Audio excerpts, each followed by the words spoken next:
Hello, welcome back to Hat Trick. I am Jordan Dollar-Coltman. I am joined by Elliott Tanti. Braden is off this week. He's doing a little gardening. We will try, Elliott, to get back to a more regular schedule, but this will be our first podcast of September. And that means that football season's on us. So we're going to talk about that for sure.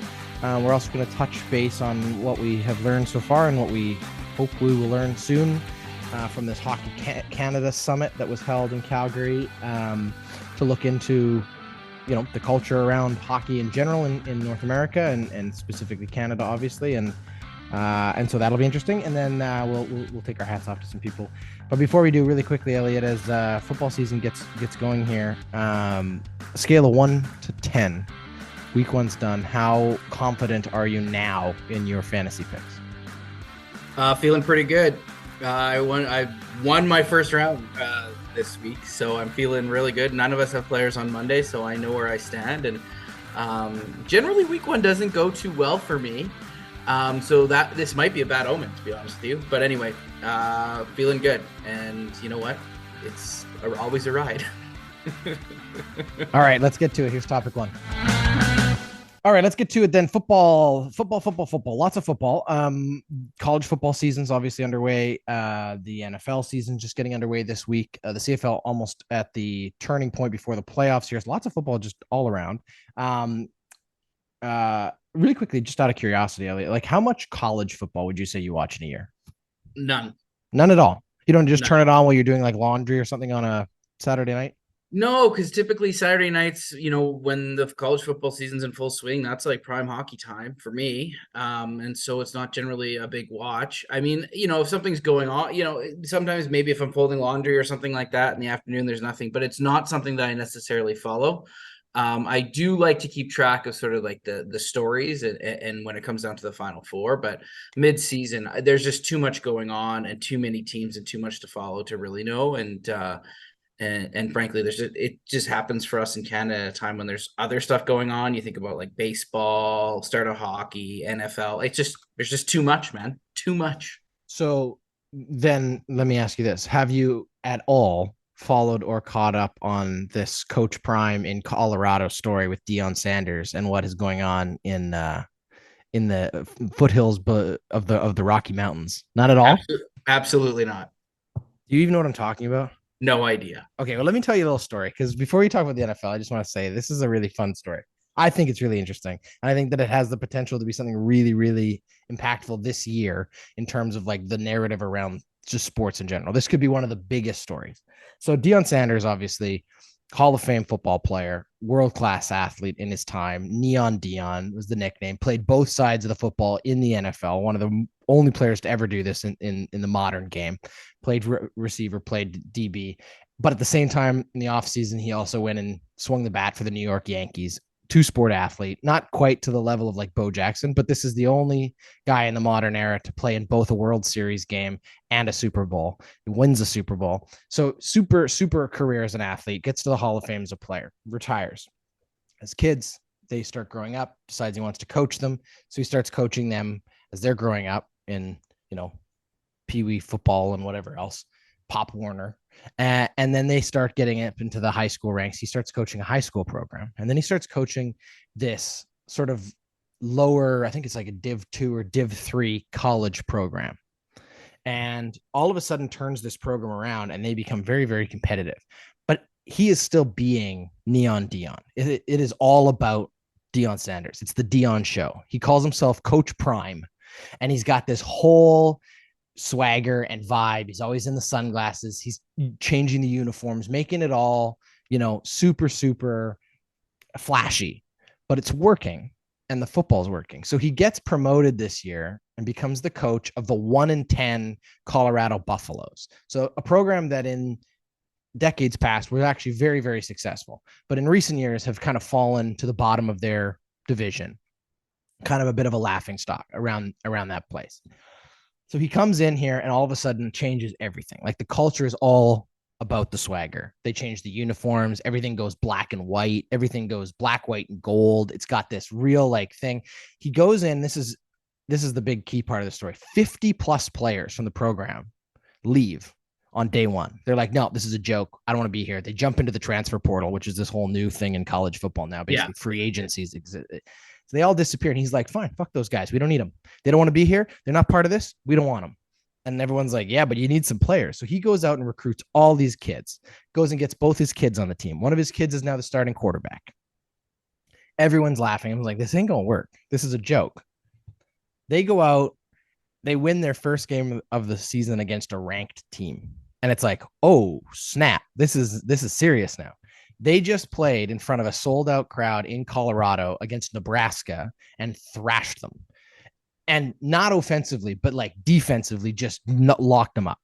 They are going to now host College Saturday, like the morning show for ESPN is coming to Colorado next week because this is the most exciting, most electrifying thing going on in college football. And it's working. He got into a shouting match with a reporter in the first press conference following that first win, was like, what you because this guy, I guess, wrote, he didn't think it was going to work. He's like, well, do you believe us now? Do you believe it now? Do you believe it now? And the guy wouldn't answer the question. He said, next question, moving on. We don't want non-believers here. We're not gonna stand by for naysayers. This is all about like you either buy in and you get with the program or you get out. It's working though, and it's insane. This has like real Ted Lasso vibes, and in a different weird sort of kind of way. Like honestly, it's not about the players; it's about the culture. It is all about the culture. It is the neon show. It's Coach Prime. It's all about this thing. But what's funny, I mean, college football is always kind of about the coach because like that is the one constant, right? You have these guys who play for 2, 3, sometimes 4 years. Yeah, fair. But really, like the culture of Alabama is Nick Saban. You know, the culture at Florida and then later at Ohio, you know, was Urban Meyer and all the problems that go with those personalities and those people. But like when you look back at historically good like college programs, it's always the coach that comes up first, right? It's like Steve Spurrier's team, or you know when Jimmy Johnson was in Miami or whatever, right? Like that's how it's built, and that's where the culture is. So that is kind of college football, but he's making it work, and it's pretty crazy. So it'll be interesting. They're now ranked. They're 22 in the country all of a sudden, 2 games in from an unranked program that went 1-10 last year. They're 2-0. There's something there. So stick with that one, Elliott, and watch how this plays out. I encourage you to at least tune in for that. And it won't be hard to find it because it's going to be the most televised team in the country pretty soon. They had the Colorado game on here in Canada on TSN because they know they're not missing out on that wave. They don't want to miss the show. Pretty wild though. Anyway, let's get to the NFL. As we teased off the top, football in season, and obviously fantasy is the big thing that drives the eyeballs to this sport at this time of year. There's a lot of excitement for people who have waited all summer to kind of participate. It's the most, I would say, probably the best setup for like fan engagement from a casual perspective because of fantasy. But lots of football going on. Obviously, it's the first weekend. It started off with the very hyped and very optimistic Detroit Lions putting 1 point over on the champion, the Super Bowl champion Kansas City Chiefs. Did you watch Thursday night? Yeah, I caught the end of it. Yeah, I've actually watched a ton of football this week just because I was excited for it to be back. So I caught the Thursday nighter. I caught them one of the early morning games today. I caught one of the early afternoon games today. And I caught the evening game tonight, and I'll probably be watching the Monday nighter tomorrow night as well. So really well versed in at least 4 of the games. So the question is this: are you like a channel flipper, or do you pick a game and just sort of stick it on and keep it on? Well, the trouble with Canada is those 2, like the morning and afternoon games, you really have the choice between 2 games unless you're getting some sort of extracurricular football package. So right. I don't have that. So I have 2 games to pick between. And generally I pick the one that's got the players that are on my fantasy team. And if that's not then the tiebreaker is the one that I think would be more interesting. So no, I don't flip back and forth. I don't find that particularly interesting. I really feel like I'm a football purist, and I enjoy the game for watching the momentum swings. There's no game that you can better see momentum come back and forth between 2 teams in football, and I feel like you have to be present through the game as much as possible in order to get the fully enjoy the experience. So no, I usually stick with one team. So then what games did you watch this weekend? Let's start there. So I started this morning, San Francisco versus the Pittsburgh Steelers. There's going to be a common theme that emerges today. Atrocious game. San Francisco dominated from basically the start of the game. You really saw the powerhouse that was that team. There was a lot of expectations for Pittsburgh coming into that. But again, Pittsburgh, a couple late touchdowns and scoring drives, both at the end of the first half and at the end of the game, but it really wasn't that close. So then the second game in the afternoon, I watched Seattle versus the Rams. And while it was close to start, the Rams pulled away relatively quickly, like after the first quarter. And there was no looking back from there. Again, kind of a despicable game. And then this evening, I watched the Giants get totally wrecked by Dallas. Interestingly, all three games I thought were going to be way closer, like a combined score of like 70,000 to 3. It seemed like it just not very interesting and really kind of just blowout games across the board. So disappointed and disappointing. I guess what I would say is this is week one, and sometimes this happens in week one. You get teams at different levels of sort of preparedness, and it was really noticeable today. In these are not the only blowout games that occurred this weekend as well too. So you really saw a disparity between the teams that were ready to go and those that weren't. I do think things will even out as teams get closer and get more prepared and players start to come back. But overall, like a pretty disappointing way to spend my Sunday, just watching one team blow out the other one over and over and over again.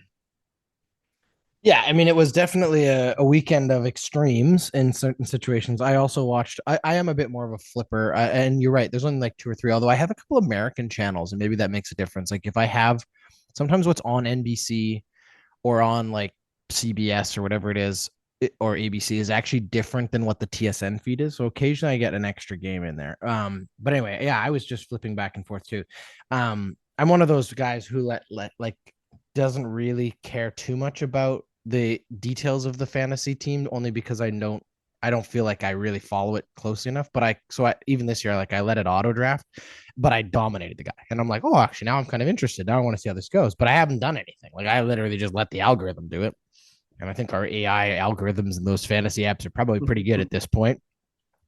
But it was fun to just sort of flip back and forth. I did actually watch some college football too. I was very intrigued by the Texas versus Alabama thing because I have a very deep rooted dislike of Alabama and Nick Saban. But so it was a busy football weekend in some sense. I flipped back and forth. I also watched some of the Swamp Kings documentary on Netflix. Highly recommend that one if you're interested. It's part of that Untold series that they've been producing. It's basically like their version of 30 for 30. It's the one that Johnny Manziel doc is in. I think I told you guys last week too about the documentary about the Trashers, that Danbury Trashers story about the hockey team owned by the mobster. So that's in that series, Untold. Anyway, it's a 4-parter for the Swamp King. That's the Urban Meyer, Tim Tebow, Brandon Sykes Spikes era of Florida Gators football in the early 2000s when they were winning. It's a very good documentary, although it is tricky to watch because I feel like they are struggling between trying to articulate the toxic atmosphere that was created there and then the inherent success that also was occurring. And it's a tricky balancing act between recognizing that, like, yes, they were successful, but at what cost? And I'm not sure they quite got the balance right, but it's an interesting documentary. So it was busy football weekend.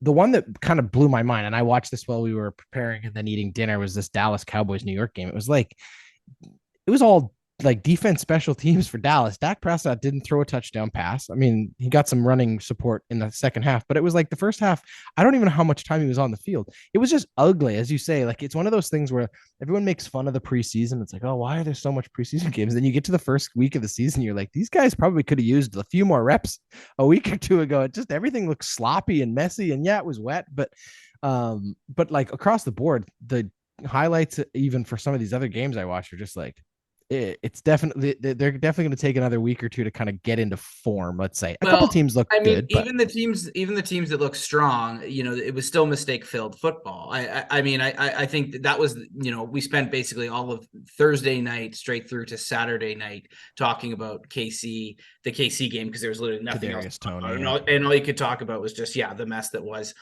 the games there. But even just watching in all three games that I watched today, the teams that were stomping the other teams also like drop passes, incomplete plays, like fumbles that don't normally happen, proceed, offsides, stuff that just, normally you see. There's certainly there's That's the kind of stuff you don't see at this level, particularly at the NFL. Like that stuff gets worked out pretty quick. Week one, you could definitely tell that things were shaky. I mean, one of the ongoing conversations is that it's interesting in the NFL in particular, and this is obviously like an out of injury concern, how little first team players actually play for most teams in the preseason. And so you do kind of get a feel in week one. And I felt like the last 3 years, particularly in week one, you've seen, and I think we even talked about it last year, just like the quality of play not up to snuff because of just likely that. Like you just need those reps at that level, right? Yeah, for sure, for sure, for sure. Did you know that Daniel Jones was sacked 7 times in the Uh, first half? that's incredible. I didn't know that, but I'm not surprised. 7 times in the first half. I don't even I know mean, what they the were in second half garbage was. time and they couldn't hang on to the ball. There was like, I was just, I'd kind of given up, but it was in the background while I was doing 26, laundry I think. here.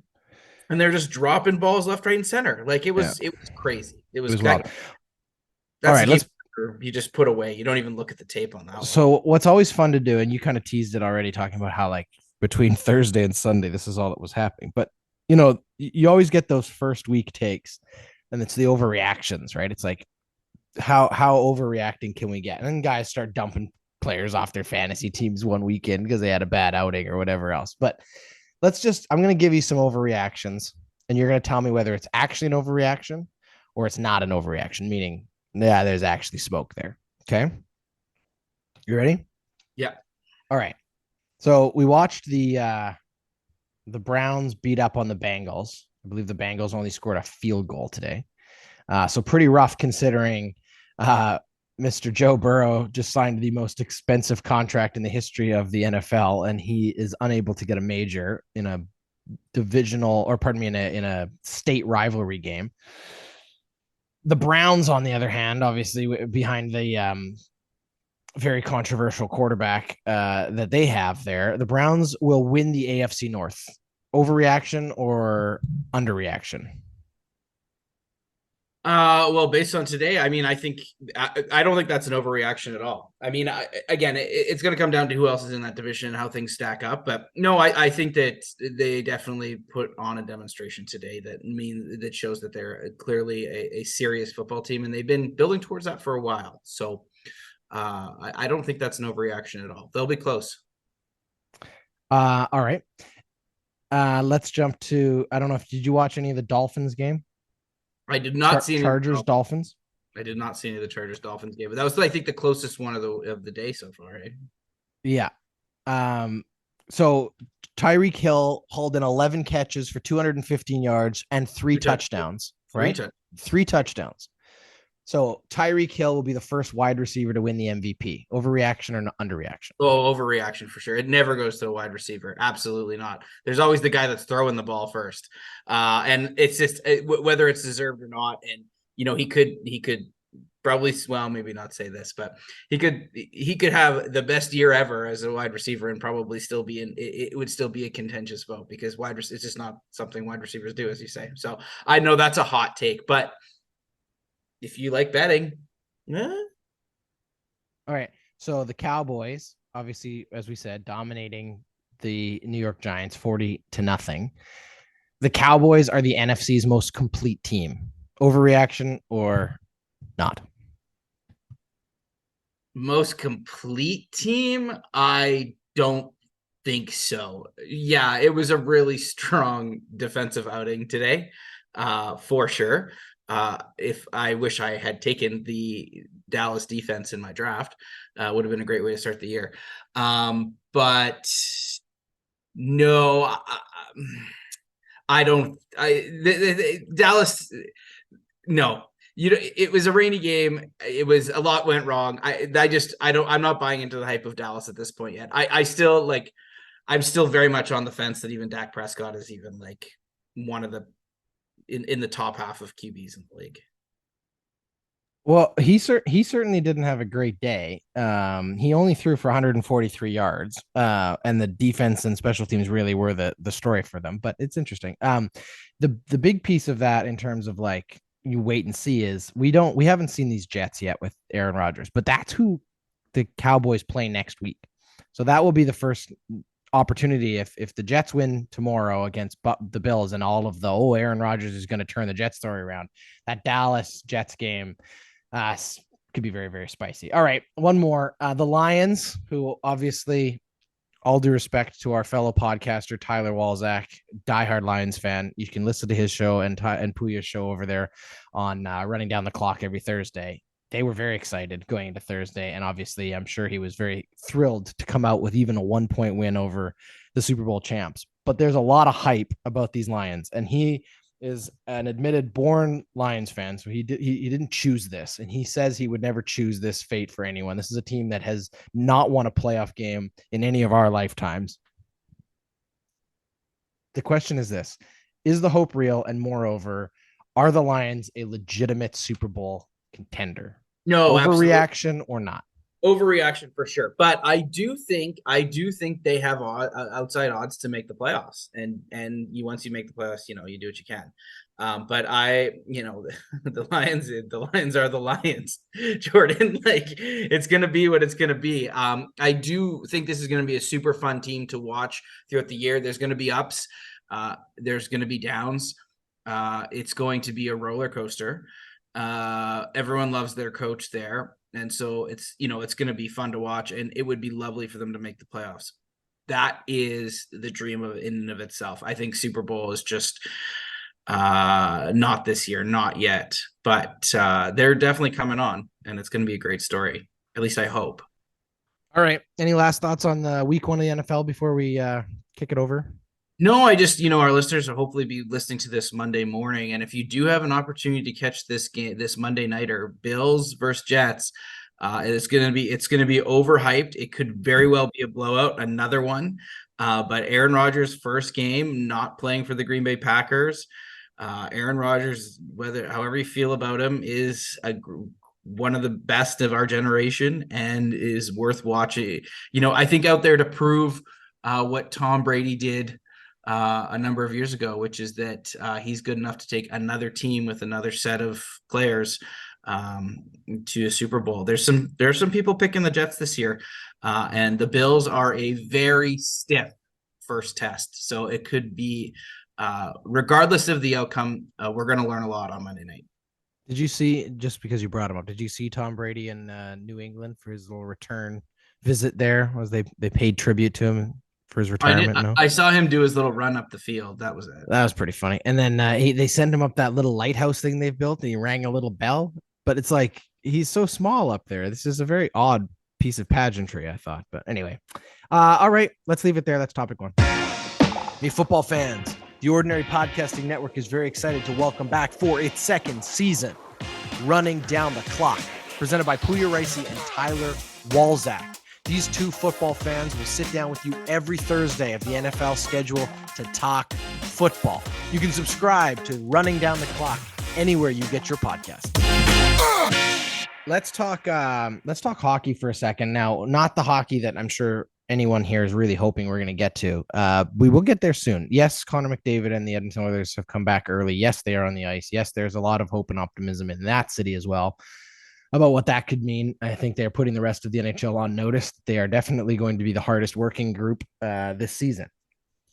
But we're not going to talk about that. We're going to go down the QE2 to Calgary. Calgary played host this weekend to a very important summit hosted by Hockey Canada that included delegates from across the CHL, across minor hockey throughout the Hockey Canada organization, but also from the AHL, the NHL, the IIHF, and other hockey-related organizations across the North America and in fact, the globe, to come together and have a conversation around toxic masculinity, around some of the rape culture and issues that have clearly become the most pressing issue for Hockey Canada in recent years. We've talked a lot about it on this show. The summit was called the Beyond the Board Summit. It was designed to be an open conversation with several different speakers from different perspectives to try to open up some difficult conversations. Catherine Henderson, who is now the new CEO of Hockey Canada, basically called this summit together with the hope of culture change, both for the organization and indeed the sport at large. She felt it was really an important piece to examine toxic masculinity in elite men's hockey as a root cause of racism, sexism, homophobia, and discrimination in the sport.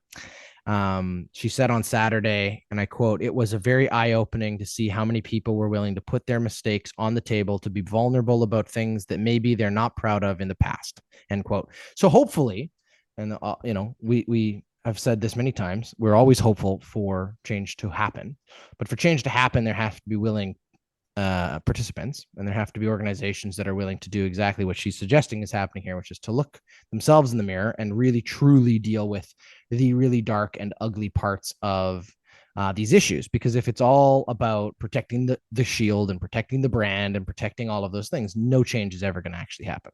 So I'll ask you this, Elliott, and I've asked you this before, I believe, on this show, how optimistic are you that Hockey Canada, through this event and through the work that they're clearly attempting to do, is capable of significant and meaningful change? I do remember you asking this question. I don't remember where I stood before. Very likely was very low. I don't know that this event does all that much to change my perspective on that. But it is certainly a step, and I'll say a small step in the right direction. So like 3 out of 10, moving up from a 2 out of 10 or maybe a 1 out of 10 I was feeling, previous to this. I think Hockey Canada has certainly got its ass kicked publicly by the Prime Minister, sports journalists, people around the country on a number of different fronts. But I'm not convinced that that butt kicking has resonated in the way that it needed to. It's going to take a lot of these events. It's going to take a lot of these open dialogues, open conversations to inform a good process, which is what they need now. Is they need to start looking at what does the process look like to reformation in this league and in this organization. And then from there, then they need to start moving into policy decisions. So they are a long ways away, and one event does not make things right. The problem, as I will always say, in the issue with hockey is the follow-up and the accountability. And these are the types of events that do a good job of, having, generating conversation from various media people, you and I included. They get a little bit of good publicity and a positive pat on the back, and then all of these things tend to go away. And until I'm more reassured of the fact that there's going to be ongoing conversations like this, and like I said, that process and that policy is being put in place, I am still going to be incredibly apprehensive of anything that Hockey Canada does. They have lost my trust. I think they've lost the trust of many Canadians who expected better. And trust is not something that you easily regain, certainly not through one event. I don't know. Maybe that's unfair. Where are you at?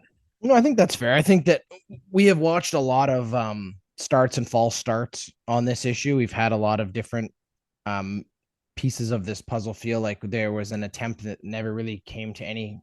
I mean, we're still sitting here waiting, 2 years later, from the conversations we were having around the first reports about the 2018 rape case in London, Ontario, and we're still waiting for actual criminal proceedings or actual accountability. Now, there are some rumors that may be coming very soon, but those are rumors. We've had rumors for years. We've had rumors for months, until Rick Westhead reports anything. I don't really buy into any of the belief of it. There was a sort of a bit of one of those like smoke and fire thing where several of the players from that team all went black on social media this weekend, including Carter Hart from the Flyers. So that became a big story for a moment of people being like, oh, is this a indication of these guys are about to be called out? But that didn't happen, or at least has not happened yet. So we'll wait and see. But I have hope that, at least because there has been some turnover and some changing of leadership, that there is an opportunity for change to begin. I think the first thing that Hockey Canada had to do, and they just didn't do it very quickly, was to actually clean out some of the people that were in there when bad decisions were actually being made, and to get some people who had at least clean hands from those specific incidences to be able to look back and review those policies, review those actual incidents from a position of neutrality, because I think that's very important. You can't expect the people who have perpetrated problems to be the ones to clean them up. They just won't, because there's too much baggage there.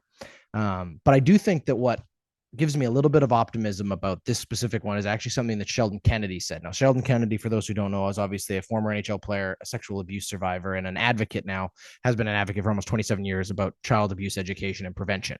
So a very reputable and important voice in many of these conversations, has been one of those people that the media and others have turned to whenever these stories come up, because he's a very well-educated and obviously from his own personal experience, a very important voice in this community and in this, it's him and it's Theoren Fleury, and obviously Theoren Fleury comes with his own baggage, so he's kind of dissipated from being the person they go to. Sheldon Kennedy is a much more tempered voice, let's put it that way. But he came in as one of the speakers at this summit, and his quote was, "We're not winning gold medals off the ice in this space yet. We need to learn from others. We need to deliver, and that's the number one and most important thing." He also said, and this is not a specific quote, I'm sort of ad-libbing here, but he also said, all these organizations under the hockey umbrella, they have to communicate and they have to work together in a better way. The analogy he gave was, imagine you have a team of forwards, defensemen, and goaltenders, as well as coaches, all staying in different hotels and then all plotting their own strategies and trying to win a road game. It doesn't work. All of those different groups have to come together in one place and actually develop strategies together. And I think that's what he's trying to point out, is you have all these different organizations who have been working for years in different ways, some of them to completely avoid the issue, some of them to kind of try to make incremental changes. But if they're not all on the same page, if there isn't one cohesive strategy across elite hockey, from the NHL down to minor hockey, down to the Hockey Canada program and Hockey USA and the IAHF, if all those organizations don't have a vested interest in this changing, it won't. And that's the biggest piece of the puzzle. If this is step one to at least getting them all around the same table, I think that's positive. I think that's important. Do I think that one summit solves the problem? No. Do I think they're going to walk out of this summit with like a policy handbook that's just going to cure the problem? No. But it's the beginning of, how do we talk about these things? How do we address these things? How do we deal with and keep the lines of communication open about these things when they occur, as opposed to the old model, which was silo, silo, silo, silo. And I think that is, for me, a good first step. Yeah, I think that's really well articulated, Jordan. I mean, I think it's incumbent on you and I and Braden and others in the media, Rick Westhead, who, I'm not going to tell him what to do. That guy's amazing. But others in media and who follow these sorts of things to maintain on top of the story and to ensure that accountability and that follow through exists. Ultimately, at the end of the day, that's the only thing that's going to keep this organization on track. But there are a lot of eyes watching it right now, and my hope is that at least that stays the same. Yeah, I think that's fair. No formal outcomes resulted in this summary, is what Hockey Canada basically said. They didn't come out with some kind of series of strategies to actually tackle anything specific. This was sort of an initiation conversation, but they intend to continue to have these and to schedule them in a more regular fashion, and that all parties involved seemed to agree on that. At least I'll give you one more Henderson quote. Again, the CEO of Hockey Canada, quoting, "I'm not sure I can give you a journey map or a project plan right now. We have to take the time to ingest what we've heard. The journey is towards much better hockey that gives all Canadians who want a hockey experience a positive hockey experience. If there are people that want to go along on that journey, please come along. We want you here. And if there are people that this is not their ultimate goal, we don't want them on the journey. If that is not what you want from hockey, we don't want them." End quote. So that's where she's at with it, which I think is at least a much different tone than what we were getting from the previous regime at Hockey Canada, and certainly an important step forward. Let's leave it there. That's topic 2. Hey, if you're a fan of Formula One, then I've got the perfect podcast for you, the Pit Stop Podcast, presented by the Ordinary Podcasting Network. After every single race of the Formula One schedule, Jordan and Tyler will break it down, give you some news, analysis, insight, before answering your questions and setting you up for the next race. That's the Pit Stop Podcast, available everywhere you get your podcasts. All right, let's do hats off here. This is only obviously two of them because we don't have Braden here, so it'll just be two hats off. Elliott, who are you taking your hat off to this week? Yeah, so I don't know. An awful thing happened, and we've been sort of sporadic throughout the summer, but sports radio in Edmonton disappeared in the middle of June. I don't know if you knew this, Jordan, but the Come on, you think I don't know this? I know this. Yeah.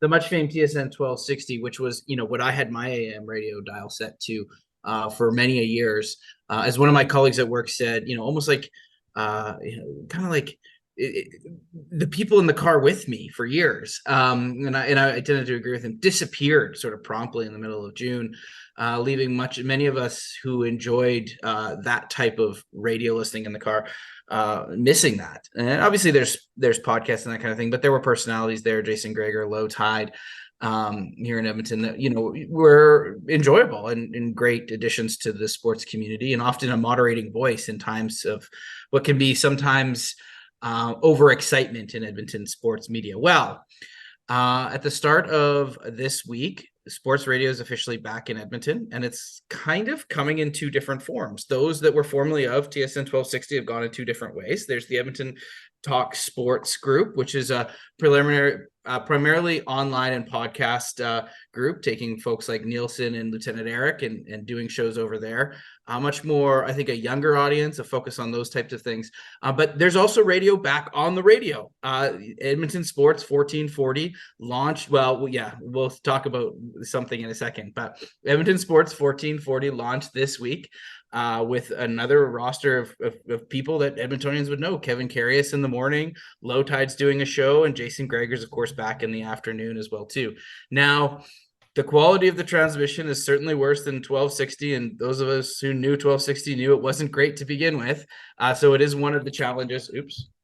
It is one of the challenges of this new paradigm, but there is at least sports talk back on Edmonton AM, giving me, when I have my occasional drive out to the north side of Edmonton to sign checks for my work, something enjoyable to listen to. So my hat's off to both Edmonton Sports Talk radio, the folks on the digital side, and also 1440 Edmonton Sports. Really happy. So I have never done this before, but I'm gonna challenge your hats off for 1 second. Okay. How can you challenge your hats off? Let me just explain. So I agree with you. I think it was really disappointing the way TSN sort of pulled the rug out. They were the only show in town. And obviously a lot of people lost their jobs. That was the first and most unfortunate part of it. And then obviously from the listener perspective, yeah, there's a huge gap there. There's some big talent there, Jason Greger included. So it's nice to see that they get a show back. Jason Greger, however, was interviewed on Radioactive, CBC Radio, a week before they launched, asked by the host why there were no female talent on the starting roster for the radio station. And his quote was, "There weren't any to hire." And then when questioned further about how could that possibly be true, he said he didn't think it really mattered. So I think it's great they have talk radio. I think it's disappointing that there aren't more diverse voices, specifically female, on that station, at least at launch. And I also am disappointed in a guy who I have often cited, even on this show, as being one of the good guys in terms of the way he's dealt with a lot of tricky issues in Jason Greger. One of the guys who had a very serious and very difficult conversation after the whole Chicago Blackhawks scandal a couple years ago. And I think, again, I cited him multiple times in the show as being one of those people who was willing to have the difficult conversation. Now, was he caught off guard by the question? Maybe. Would he have answered it differently with a bit more preparation? Maybe. But sometimes it's in those moments where you really get a sense of like what the instinctive response to something is. And it was disappointing to hear. Definitely glad it's back. Glad both of them are back. And I do think it's interesting that we ended up actually with more variety, which is kind of cool because you got these two different platforms.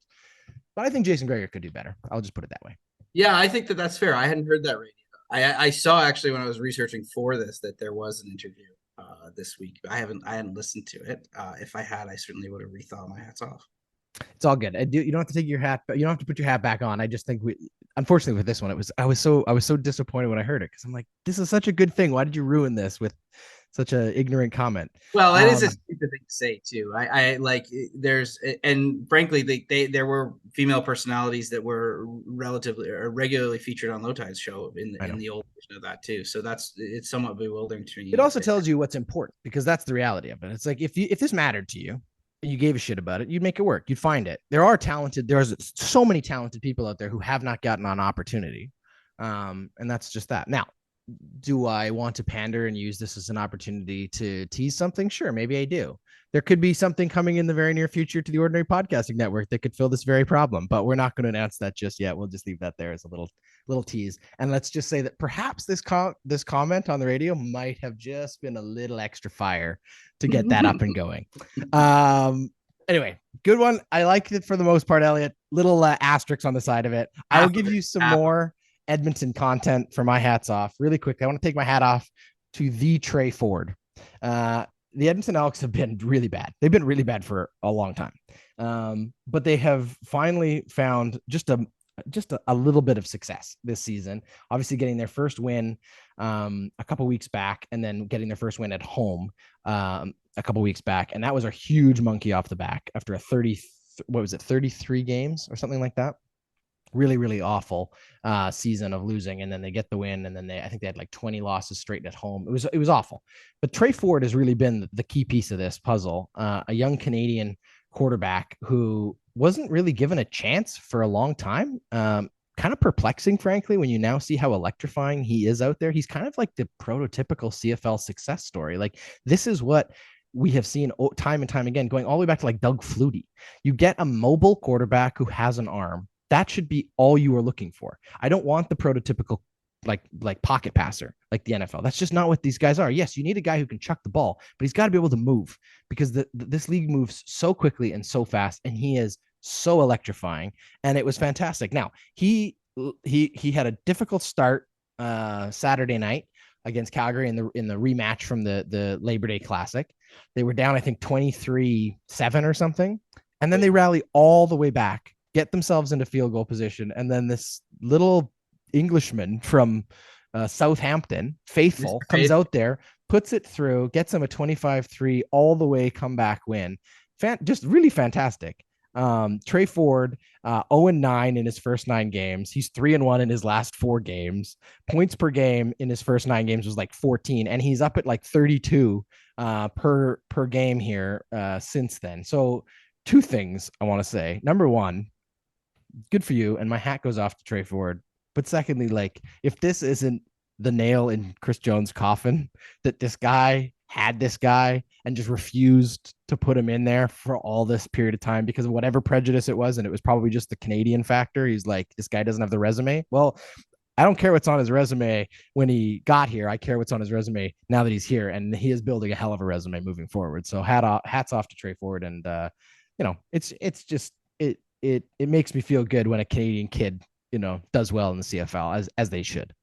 What happens if the Elks make it to the playoffs on the crossover after going 0-9 to start the season? That would be a hell of a story. That would be as big as the story going on right now in Colorado with Coach Prime.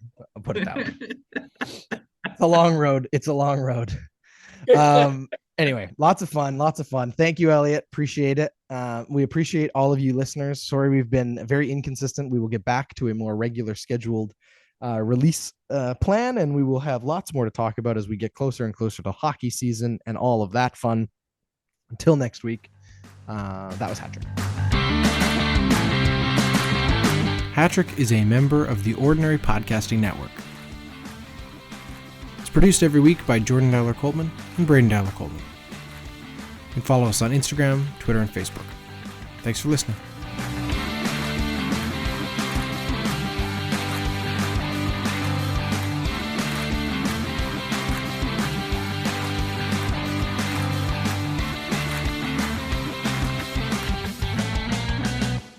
The Ordinary Podcasting Network wishes to acknowledge that the lands on which our conversations take place include Treaty 6 territory, the traditional meeting ground and home for many Indigenous peoples, including the Cree, Dene, Saulteaux, Blackfoot, Métis, and the Nakota Sioux peoples, as well as the unceded territories of the Coast Salish peoples, including the territories of the Musqueam, Squamish, and Tsleil-Waututh nations.